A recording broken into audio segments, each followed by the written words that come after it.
ప్రపంచంలో కొన్ని దేశాలు ఎప్పుడూ సంపన్నంగా ఎందుకుంటాయి, కొన్ని ప్రాంతాలు ఎందుకు నిరంతరం సంఘర్షణలతో సతమతమవుతాయి, కొన్ని నగరాలు అద్భుతంగా అభివృద్ధి చెందుతుంటే మరికొన్ని ఎందుకు వెనుకబడిపోతాయి? ఈ ప్రశ్నలకు సమాధానం చాలామంది అనుకున్నట్లు కేవలం రాజకీయాల్లోనో ఆర్థిక శాస్త్రంలోనో లేదు.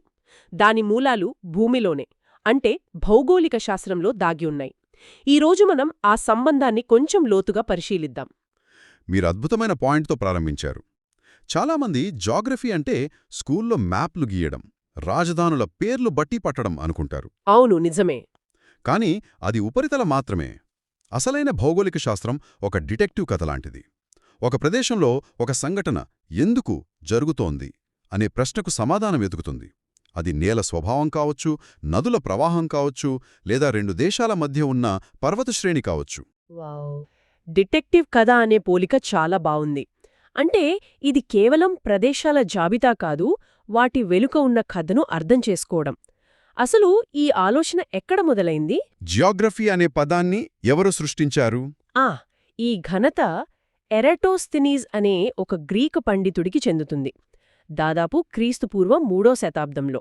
3వ శతాబ్దంలోనా? అవును, ఆయన ఈ పదాన్ని వాడారు. జియో అంటే భూమి, భూమి, మరియు గ్రాఫోజ్ అంటే వివరణ లేదా రాయడం, అంటే భూమి గురించి రాయడం. సరిగ్గా. కాని ఇది కేవలం రాయడం కాదు, భూమి యొక్క బయోగ్రఫీని రాయడం లాంటిది. దాని పుట్టుక, దానిపై ఉన్న పర్వతాలు, నదులు, వాటితో మనుషులెలా సంబంధం పెట్టుకున్నారు, ఆ కథేమిటి అని వివరించడమన్నమాట.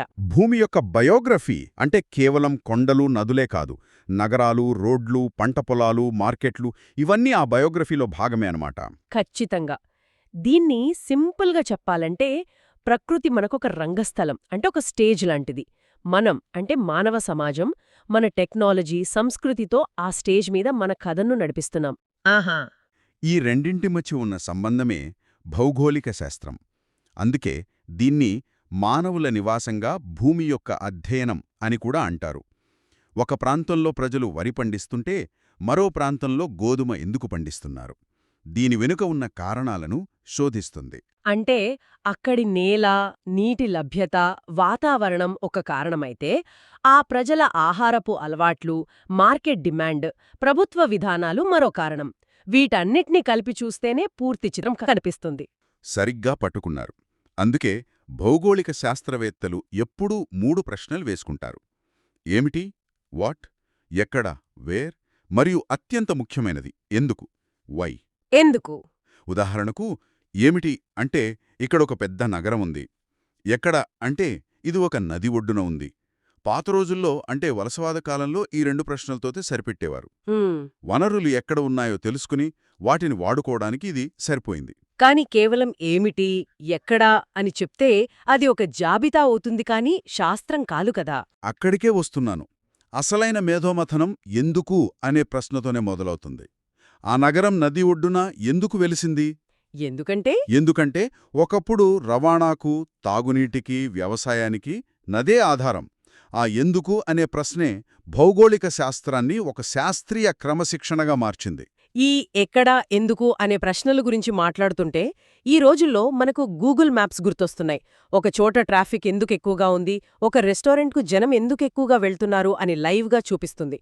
ఇది కూడా ఒక రకంగా భౌగోళిక శాస్త్రమే కదా. అద్భుతమైన పాయింట్.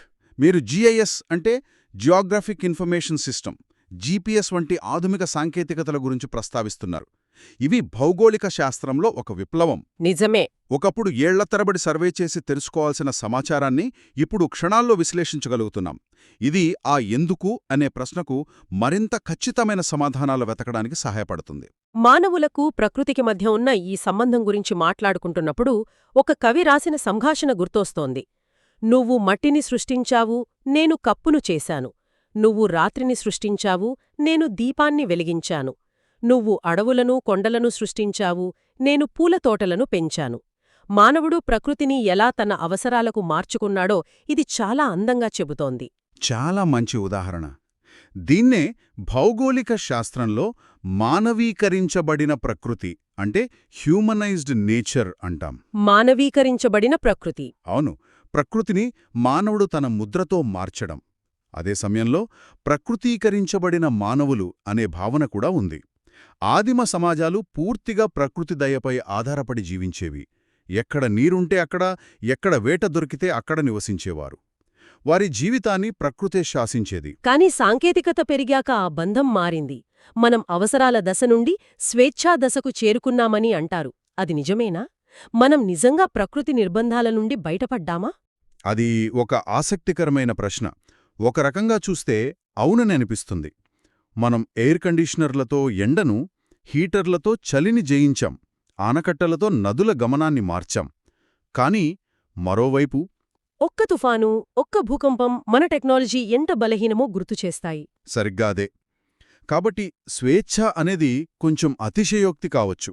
బహుశా ప్రకృతితో మన సంబంధం యొక్క స్వరూపం మారిందంతే. ఈ సంక్లిష్టమైన సంబంధాన్ని అధ్యయనం చేయడమే భౌగోళిక శాస్త్రం యొక్క ముఖ్య ఉద్దేశ్యాలలో ఒకటి. ఇతర శాస్త్రాలతో పోలిస్తే జాగ్రఫీకున్న ప్రత్యేకత ఏమిటి? దీన్ని ఒక సమీకృత క్రమశిక్షణ అంటే ఇంటిగ్రేటింగ్ డిసిప్లిన్ అని అంటారు కదా, దాని అర్థమేమిటి? చరిత్ర సమయం ఆధారంగా సంఘటనలను విశ్లేషిస్తుంది. ఆర్థిక శాస్త్రం డిమాండ్ మరియు సప్లై ఆధారంగా విశ్లేషిస్తుంది. కానీ భౌగోళిక శాస్త్రం వీటన్నింటినీ ఒక ప్రదేశం అంటే స్పేస్ అనే ఫ్రేమ్లో పెట్టి చూస్తుంది. ఒక ఫ్రేమ్లో? అవును. దీన్ని అర్థం చేసుకోవడానికి ఒక మంచి పోలిక ఉంది. చరిత్ర ఒక సినిమా రీల్ లాంటిది. సమయం గడిచే కొద్దీ ఏం జరిగిందో చూపిస్తుంది. కానీ భౌగోళిక శాస్త్రం ఒక ఫోటో ఫ్రేమ్ లాంటిది. ఒకే సమయంలో ఒకే ప్రదేశంలో ఉన్న అన్ని విషయాలను, వాతావరణం, ప్రజలు, పంటలు, రోడ్లు, రాజనీత్యాలు అన్నిటినీ కలిపి ఒకే చిత్రంలో చూపిస్తుంది. ఆసక్తికరంగా ఉంది. అంటే ఒక చారిత్రక సంఘటనను అర్థం చేసుకోవాలంటే అది జరిగిన ప్రదేశం యొక్క భౌగోళిక పరిస్థితులను కూడా పరిగణనలోకి తీసుకోవాలంటారు. ఒక ఉదాహరణతో వివరిస్తారా? తప్పకుండా. భారతదేశాన్నే తీసుకుందాం. ఉత్తరాన ఉన్న హిమాలయాలు కేవలం పర్వతాలు కావు. అవి మన చరిత్రను, సంస్కృతిని, వాతావరణాన్ని నిర్దేశించిన ఒక శక్తివంతమైన భౌగోళిక అంశం. శతాబ్దాలుగా అవి మనకొక రక్షణ కవచంలా పనిచేశాయి. అవును. మధ్య ఆసియా నుండి వచ్చే చలిగాలులను ఆపి మన దేశంలో వ్యవసాయానికి అనుకూలమైన వాతావరణాన్ని సృష్టించాయి. ఋతుపవనాలను అడ్డుకొని వర్షాలు కురిసేలా చేశాయి. అదే సమయంలో ఆ హిమాలయాల్లోని ఖైబర్, బోలెన్ వంటి కనుమల ద్వారానే ఎన్నో దండయాత్రలు, వలసలు జరిగాయి కదా. అది మన సంస్కృతిపై, జనాభాపై తీవ్ర ప్రభావం చూపింది. సరిగ్గా అదే. ఒకే భౌగోళిక అంశం రెండు విభిన్న పాత్రలను ఎలా పోషించిందో చూడండి. ఇక దక్షిణాన ఉన్న సువిశాల సముద్ర తీరాన్ని తీసుకుంటే అది ఆగ్నేయాసియా, ఆఫ్రికా, యూరప్ దేశాలతో వాణిజ్య, సాంస్కృతిక సంబంధాలకు మార్గం సుగమం చేసింది. నిజమే. కాని అదే సముద్ర మార్గాల గుండా యూరోపియన్లు వచ్చి మన దేశాన్ని వలసగా మార్చుకున్నారు. అంటే భౌగోళిక పరిస్థితులు అవకాశాలను సృష్టిస్తాయి, సవాళ్లను కూడా విసురుతాయి. వాటిని మానవ సమాజం ఎలా వాడుకుంటుందనే దానిపై చరిత్ర ఆధారపడి ఉంటుంది. అద్భుతం. భౌగోళిక అంశాలు చరిత్ర గతిని మార్చగలమని చెప్పడానికి ఇంతకంటే మంచి ఉదాహరణ ఉండదు. ఇంత పెద్ద, సంక్లిష్టమైన విషయాన్ని శాస్త్రవేత్తలు ఎలా అధ్యయనం చేస్తారు? దీని అర్థం చేసుకోవడానికి ఏమైనా ప్రత్యేక పద్ధతులు ఉన్నాయా? ప్రధానంగా రెండు పద్ధతులు లేదా దృక్కోణాలు ఉన్నాయి. మొదటది క్రమబద్ధమైన పద్ధతి, సిస్టమాటిక్ అప్రోచ్. Systematic approach. అవును. దీనిని అలెగ్జాండర్ వాన్ హంబోల్ట్ అనే గొప్ప జర్మన్ భూగోళ శాస్త్రవేత్త ప్రవేశపెట్టారు. ఇందులో ఒకే అంశాన్ని, ఉదాహరణకు వాతావరణం లేదా సహజ వృక్ష సంపదను తీసుకుని దానిని ప్రపంచవ్యాప్తంగా అధ్యయనం చేస్తారు. అంటే అమెజాన్ అడవుల గురించి, కాంగో అడవుల గురించి, ఆగ్నేయాసియాలోని అడవుల గురించి ఒకేసారి అధ్యయనం చేసి వాటి మధ్య ఉన్న పోలికలను, తేడాలను విశ్లేషించడం. అంటే ఈ పద్ధతిలో ఒకే అంశాన్ని ప్రపంచవ్యాప్తంగా చూస్తాం. కానీ అలా చేయడం వల్ల ఆ అడవి ఉన్న ప్రాంతంలోని ఇతర ప్రత్యేక పరిస్థితులను, అక్కడి జనాభా, ఆర్థిక వ్యవస్థ వంటి వాటిని మనం విస్మరించే ప్రమాదం ఉంది కదా? మంచి ప్రశ్న. ఆ సమస్యను అధిగమించడానికే రెండో పద్ధతి వచ్చింది. అదే ప్రాంతీయ పద్ధతి, రీజియనల్ అప్రోచ్. Regional approach. అవును. దీనిని హంబోల్ట్ సమకాలికుడైన కార్ల్ రిట్టర్ అభివృద్ధి చేశారు. ఇందులో ప్రపంచాన్ని కొన్ని సహజమైన ప్రాంతాలుగా, ఉదాహరణకు దక్షిణాసియా లేదా మధ్యధరా ప్రాంతంగా విభజించి ఒక ప్రాంతంలోని అన్ని భౌగోళిక అంశాలను అన్నింటినీ కలిపి అక్కడి వాతావరణం, నదులు, వ్యవసాయం, జనాభా, సంస్కృతి అన్నింటినీ కలిపి సమగ్రంగా అధ్యయనం చేస్తారు. ఇదొక ప్రాంతం యొక్క సంపూర్ణ చిత్రాన్ని అందిస్తుంది. అంటే ఒకటి జూమౌట్ చేసి ప్రపంచమంతటా ఒకే నమూనాను చూస్తే, మరొకటి జూమిన్ చేసి ఒకే ప్రాంతంలోని అన్ని విభిన్న అంశాలను చూస్తుంది. మరి శాస్త్రవేత్తలు వీటిలో దేన్ని ఎక్కువగా ఉపయోగిస్తారు? ఆ ఈ రెండూ పరస్పరం వ్యతిరేకమైనవి కావు, అవి పూరకమైనవి. రెండూ అవసరమే. ఈ క్రమబద్ధమైన పద్ధతి ఆధారంగానే భౌగోళిక శాస్త్రాన్ని కొన్ని ప్రధాన శాఖలుగా విభజించారు. వాటి గురించి తెలుసుకుంటే ఈ శాస్త్రం యొక్క విస్తృతి మనకు అర్థమవుతుంది. తప్పకుండా. ఆ శాఖల గురించి వివరిస్తారా? సరే, స్థూలంగా 3 ప్రధాన శాఖలున్నాయి. ఒకటి భౌతిక భూగోళ శాస్త్రం, ఫిజికల్ జాగ్రఫీ. ఇది భూమి యొక్క భౌతిక రూపాలకు సంబంధించినది. పర్వతాలు ఎలా ఏర్పడ్డాయి, వాతావరణం ఎందుకు మారుతుంది, నదులు, సముద్రాల ప్రవర్తన, నేలల స్వభావం, ఇలాంటివన్నీ ఇందులో భాగం. ఓకే. 2 మానవ భూగోళ శాస్త్రం, హ్యూమన్ జాగ్రఫీ. ఇది మానవ కార్యకలాపాల గురించి. జనాభా ఎక్కడ కేంద్రీకృతమై ఉంది, నగరాలు ఎలా విస్తరిస్తున్నాయి, ప్రజలు ఎందుకు వలస వెళ్తున్నారు, సరిహద్దులు దేశాలను ఎలా ప్రభావితం చేస్తాయి వంటి అంశాలు ఇందులో ఉంటాయి. ఇక 3వది జీవ భూగోళ శాస్త్రం, బయోజాగ్రఫీ. ఇది పేరుకు తగ్గట్టుగానే జీవరాశుల గురించి, అంటే మొక్కలు, జంతువుల విస్తరణ గురించి అధ్యయనం చేస్తుంది. ఆసక్తికరంగా ఉంది. ఇది భౌతిక, మానవ భూగోళ శాస్త్రాల మధ్య ఒక వారధిలా పనిచేస్తుంది. ఈ విభజన చూస్తుంటే ఒక సామాజిక సమస్య మూలాలు భౌతిక భూగోళ శాస్త్రంలో ఎలా దాగి ఉంటాయో అర్థమవుతోంది. ఉదాహరణకు, ఒక ప్రాంతంలో వలసలు ఎక్కువగా ఉన్నాయనుకుందాం. అది మానవ భూగోళ శాస్త్రానికి సంబంధించిన సమస్య. అవును. కాని దానికి కారణం అక్కడి నేలలు సారం కోల్పోవడం లేదా వర్షపాతం తగ్గిపోవడం కావచ్చు. అద్భుతంగా చెప్పారు. మీరు అన్ని చుక్కలను కలిపారు. అందుకే భౌగోళిక శాస్త్రం ఒక సమీకృత శాస్త్రం. ఒక కొండచర్య విరిగిపడటాన్ని అధ్యయనం చేసేది భూస్వరూప శాస్త్రం అయితే, ఆ ప్రాంతంలో ఎందుకంత భారీ వర్షం కురిసిందో చెప్పేది శీతోష్ణ స్థితి శాస్త్రం. రెండింటినీ కలిపి చూడాలి. అవును. అప్పుడే మనకు పూర్తి చిత్రం అర్థమవుతుంది. ఆ ఘటన వల్ల ఎంతమంది నిరాశ్రయులయ్యారు అనేది మానవ భూగోళ శాస్త్రం వివరిస్తుంది. ఇందులో భౌతిక భూగోళ శాస్త్రం ప్రాముఖ్యత గురించి కొంచెం వివరంగా చెప్పండి.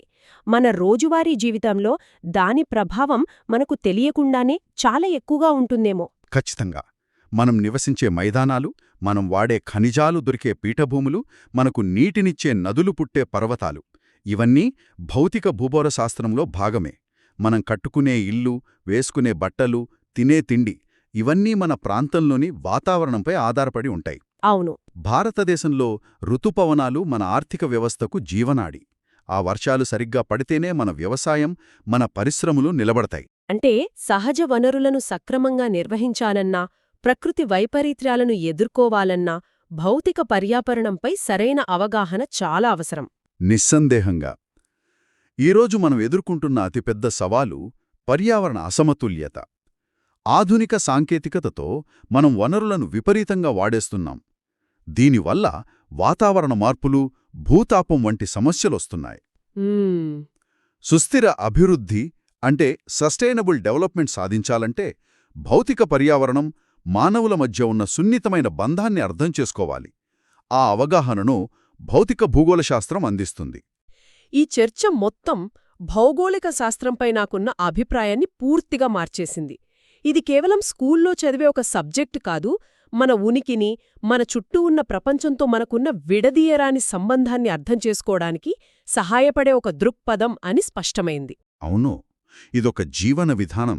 మనం ఎక్కడికి వెళ్ళినా, ఏం చేసినా మనం భౌగోళిక శాస్త్రంతో మమేకమై ఉంటాం. మనం ఒక ఇంటిని కొనాలనుకున్నప్పుడు ఆ ప్రాంతంలోని నీటి వసతి, రవాణా సౌకర్యాలు చూస్తాం. ఒక పంట వేయాలనుకున్నప్పుడు నేల స్వభావాన్ని పరీక్షిస్తాం. ఇదంతా భౌగోళిక విశ్లేషణే. ముగించే ముందు శ్రోతల కోసం ఒక ఆలోచనను వదిలివెళ్దాం. ఇందాక మనం GIS, GPS లాంటి టెక్నాలజీల గురించి మాట్లాడుకున్నాం. ఈ సాంకేతికతల ద్వారా మన ప్రపంచంలోని ప్రతి అంగుళాన్ని మ్యాప్ చేయగల, విశ్లేషించగల అద్భుతమైన సామర్థ్యం మనకు లభించింది. ఒక తుఫాను ఎక్కడ పుడుతుందో, ఒక అడవి ఎక్కడ అంతరించిపోతుందో, ఒక నగరం ఎటువైపు విస్తరిస్తుందో మనం ఖచ్చితత్వంతో చెప్పగలుగుతున్నాం. ఈ పెరిగిన జ్ఞానం మన గ్రహం పట్ల మన బాధ్యతను కూడా ఏ విధంగా పెంచుతుంది. కేవలం సమాచారాన్ని సేకరించడంతోనే భౌగోళిక శాస్త్రవేత్తల పని అయిపోతుందా? లేక ఆ సమాచారం ఆధారంగా సరైన నిర్ణయాలు తీసుకునేలా ప్రభుత్వాలను, ప్రజలను ప్రభావితం చెయ్యాల్సిన నైతిక బాధ్యత కూడా వారికుందా? దీని గురించి ఆలోచించండి.